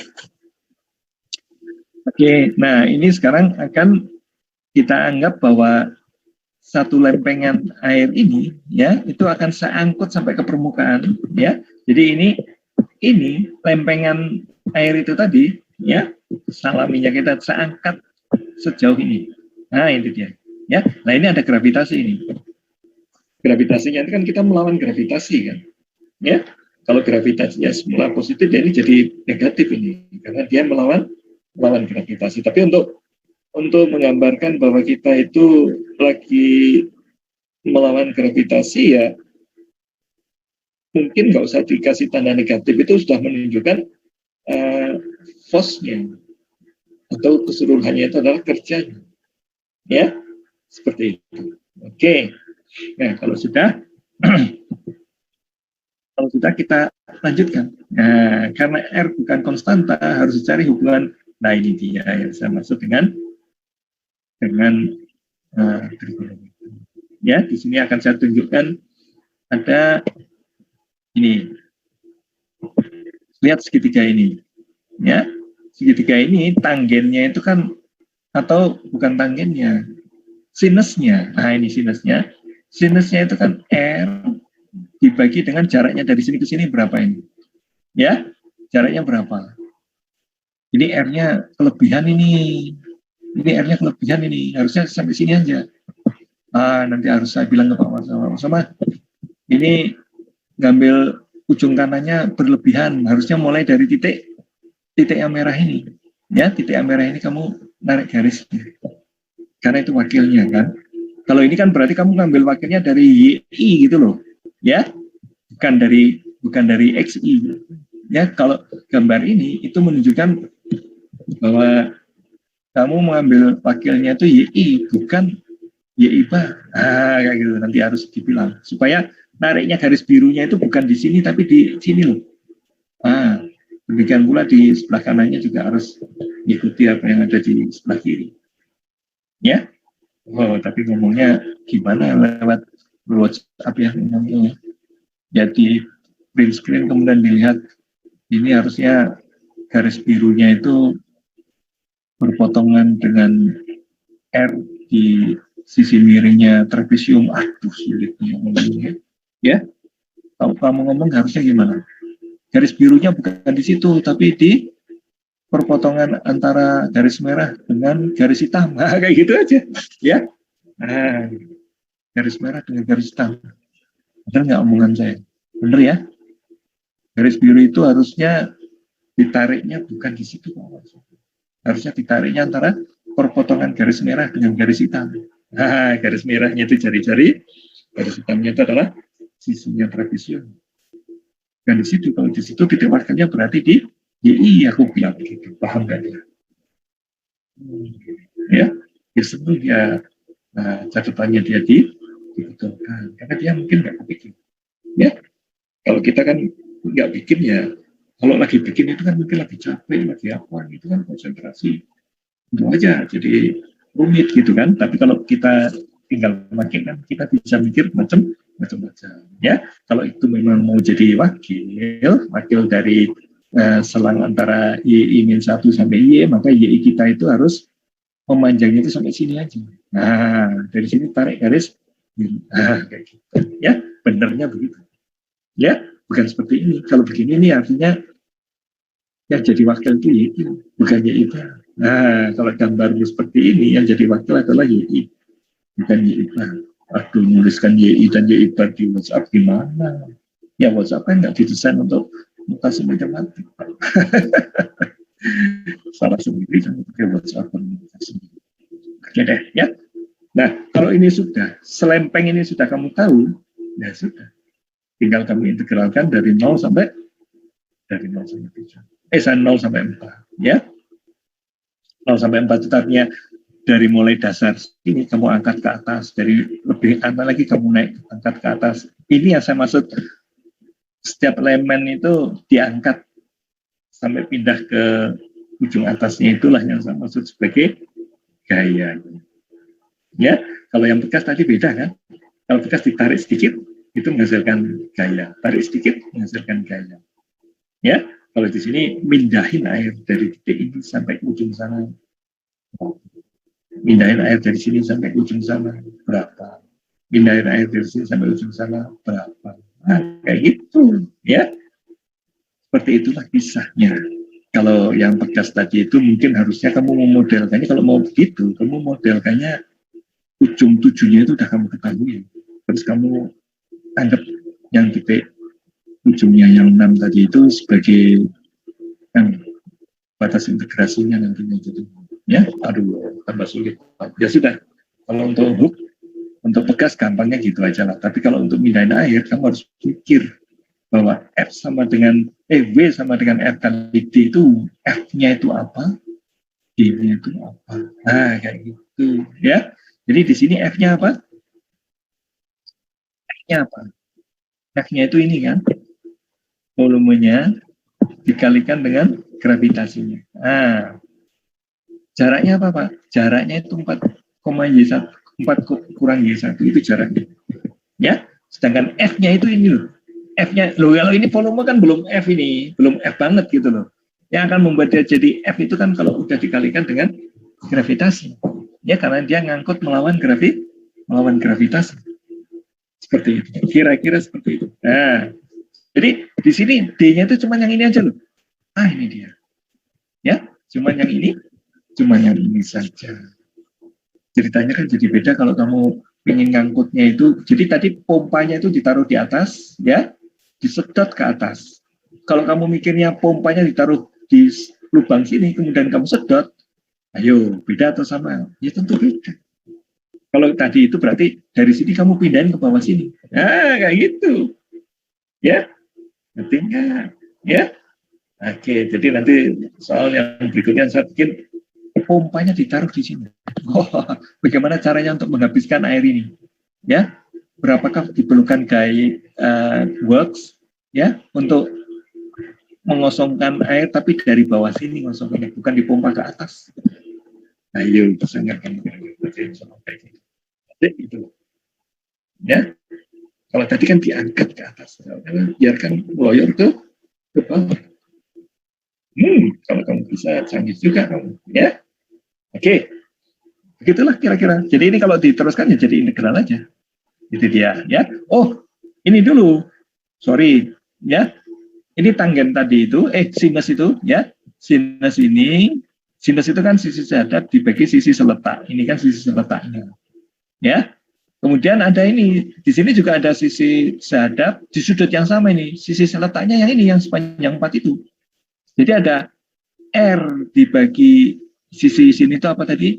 YI min 1, ya. R dibagi YI min 1 atau dibagi dengan YI aja lah. Ini titiknya kan udah di sini kan. Ini tadi salah gambar ya. Jadi yang R ini, titik R ini dibagi dengan YI.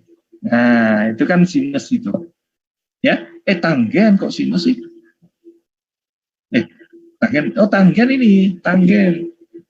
Kalau sinus kan sisi sehadap dibagi sisi miring gitu kan ya. Kalau kosinus sisi seletak dibagi sisi miring. Kalau ini sisi sehadap dibagi sisi seletak, itu berarti tanggen. Oh, ini alfanya di sini nih, ada alfa di sini ya. Jadi tanggen alfa sama dengan R dibagi YI 1 bar. Nah, tuliskan R sama dengan YI 1 bar. Terus lagi ada segitiga lain lagi ya, itu segitiga ini ya. Sisi sehadapnya ini sebanyak apa? 1. Sisi seletaknya ini sebanyak apa? 4. Jadi 1/4. Jadi R dibagi YI sama dengan 1/4. Nah, kayak gitu. Itu berkat tanggen. Jangan ngapalkan kesebangunan segitiga. Nanti kacau kan, jangan apalan lakukannya. Kalau ada trigonometri, pakai trigonometri. Ini dia. Nah, ini bingung kan kalau kamu pakai hafalan. Kalau pakai secara saya kan R dibagi YI sama dengan 1 dibagi 4. Kayak gitu loh kalau cara saya tadi. Karena pakai tanggen. Ya, mendingan pakai tanggen. Jangan R bagi 1. R bagi 1 itu aduh, kayak apa, jari-jari dibagi jari-jari sama aja dengan apa ini, sisi seletak dengan sisi seletak. Apa ya? Trigonometrinya kalau itu. Yang merasa bersalah karena tidak pakai trigonometri, tidak pakai apa, cuma pakai hafalan. Kalau hafalannya benar, kalau hafalannya salah kan bisa 4-nya di atas, YI-nya di bawah kalau hafalannya salah. Ya, mendingan pakai segitiga aja. Ya, R dibagi YI. Nah, jadi R dibagi YI. Nah, kayak gitu kan? Canggih kan? Sama dengan 1 ini dibagi dengan 4. Nah, 1 dibagi 4 itu sama aja dengan ini kan? Ya, R dibagi YI sama dengan 1/4. Ya, ini hasilnya adalah R sama dengan seperti ini hasilnya. Ya, dan ini kalau saya teruskan ya akhirnya kayak gini. Muncul Y/4-nya itu. Ya, YR kuadratnya itu saya ganti dengan Y/4. Ini ada Pi, ada Y/4 kuadrat, ada 4YI, ya. Ada 4YI itu kan jadi 4Y, ada G, kemudian ada delta YI itu jadi DY. Udah. Dan saya harus integralkan dari 0 sampai 4. Ya, seperti itu cara berpikirnya. Tapi rahasia di sini itu adalah ada 4 min I. Nah, ini kadang nggak kepikir oleh kita. Ya, aduh. Kadang nggak kepikir. Karena kita tahunya itu ketika bikin slide itu di sini ada YI-1, ada Y, ada perwakilan YI bar, dan mau diangkut ke atas. Loh, kalau diangkut ke atas kan jaraknya jadi referensinya bukan titik 0 seperti ditarik ke 0 kan, tapi ini menjauh dari titik 0. Oh, seperti itu. Oke, kalau seperti itu jadinya, ya tinggal saya tambah ya dengan 4 min Y. Jadi nanti kalau saya bikin slash di sini, ya seperti itu lagi, bikin slash di sini seperti itu lagi, ya dijumlahkan semuanya, jadinya seperti ini. Ya, semudah itu ininya. Cara berpikirnya yaitu slash approximate integral, gitu. Ya, ini sih belum ada Riemann sumnya ini, harusnya kan setelah dapat sini, kalau saya di Bapak tulis, ini langsung kita kasih kan aja, kita kasih sigma gitu. Luas kiri kasih sigma, luas kanan kasih sigma, ya. Delta Y-nya tak taruhkan di ujung paling kanan, kemudian saya turun ke bawahnya, sigmanya saya ganti dengan integral. Ya, sekarang integral itu adalah sigma integral. Integral itu adalah penjumlahan, namanya jumlah. Nah, kayak gitu, ya. Oke, asik ya. Jadi, coba lihat, saya bahas soal satu ini saja dengan penjelasan yang membuat kamu bisa menirukan apa yang saya omongkan. Itu kan lebih baik daripada kamu tergesa-gesa ingin bisa menyelesaikan soal. Ya, kalau kamu tadi saya terangkan dengan gaya kamu ingin cepat ya tak langsung tak tembak aja ke sini gitu kan. Tapi saya kan harus ngomong dulu, ada slash. Slash untuk apa? Supaya saya bisa menentukan force-nya itu konstan di slash itu. Kok tahu konstan diwakili oleh Y bar? Nah, kayak gitu loh, ya. Ini force di sini dengan force di sini kan harusnya beda, tapi karena ya force di Y-1 dengan force di Y itu beda. Tapi saya wakili oleh Y bar. Jadi saya anggap sama ini untuk satu slash ini. Nah, itu namanya penyegaran. Ya, untuk approximate aja. Ya, kok boleh begitu Pak? Nah, ya itu ketika kita dulu belajar Riemann sum kan boleh seperti itu. Jadi Riemann sumnya harus kamu perkuat. Ya, Riemann sumnya harus diperkuat. Kalau kamu Riemann sumnya kuat, bikin ginian juga jadi mudah. Karena kamu paham Riemann sum. Kalau Riemann sum kamu hafalkan, ya kamu nggak ngerti apa-apa. Kamu hafalkan soalnya. Ya, beda kan antara kamu paham bikin Riemann sum dengan kamu hafalkan segala rumus Riemann sum yang ada di buku itu. Oh, ujian ada soal kayak gini, Riemann sumnya itu nggak kelihatan. Padahal di mahasiswa yang lain ini tuh ada Riemann sum. Dua mahasiswa dengan cara pandang yang berbeda, mana yang kira-kira yang akan lebih unggul gitu loh. Ya, unggul mahasiswa yang paham. Oh, ini dari Riemann sum. Sabar aja. Maaf sebelumnya Pak. Ya. Izin bertanya Pak. Ya. Dari soal itu Pak kan ditanyanya usaha Pak. Dan tadi partisi kita kan dicari volumenya kan Pak. Ya. Nah kan usaha itu ada kita kan gayanya kan dipengaruhi oleh gaya gravitasi. Artinya di sana harus ada besaran massa kan Pak. Ya. Tapi kan, kalau air kan berat jenisnya 1 gitu aja lah. Ya. Jadi volumenya maaf Pak, kan jadi kita kilogram. jadinya harus ada besaran. Ya, Phil, gini, kalau kamu mau eksak-eksakan gitu, ingat aja lah, berat jenis air itu 1. Jadi volume dikalikan 1 itu sudah satuan, kayak satuan berat gitu loh. Ya, seperti itu kira-kira. Maaf Pak, itu kan 1 gram per sentimeter kubik Pak. Nah, makanya kalau kamu pingin itu disesuaikan aja ininya. Disesuaikan dengan, ini G-nya kan nggak tahu satuannya apa. Ya, G-nya kita nggak tahu satuannya apa, cuma ditulis G gitu aja supaya hidup Anda gampang. Ya kalau tadinya G-nya meter per second kuadrat, kemudian diganti sentimeter per second kuadrat, atau diganti kilometer per senti kuadrat, atau diganti meter, ya terserah aja, pokoknya G gitu aja. Ya, paham nggak nih? Kan G-nya nggak disebut apa-berapa. Setuju nggak? Oke, Pak. Oke, ya itu dia. Itu cerdas kamu bertanya ya. Itu menunjukkan kamu itu ikuti pelajaran ya. Kalau kamu enggak kan kamu akan gelisah. Jangan gimana sih? Ini gimana ya? Karena kamu anggapnya G itu standar aja, meter per second kuadrat gitu kan biasanya mungkin ya. Atau iya Pak. Atau kilometer ya, atau mile. Lah yo, beda lagi kalau mile. Ya, jadi beda-beda. Kalau ini satuannya senti-senti ya G-nya juga disesuaikan menjadi senti aja. Ya, ngerti ya? Oke, kalau sudah ngerti ya hampir lulus kamu kayaknya, ya. Kamu kayak cocok untuk dapat A ini. Kayaknya sih, cuman saya nggak tahu kamu siapa. Nggak usah disebut namanya. Oke dah, ya. Jadi ini dia. Kalau kamu di sini kesulitan, saya diagnosa kesulitanmu itu kamu tidak paham Riemann-Sum. Itu ya, kamu nggak paham Riemann-Sum. Riemann-Sum itu kan diambil sisi kiri maupun sisi kanan maupun sisi tengah untuk wakil dari selang itu.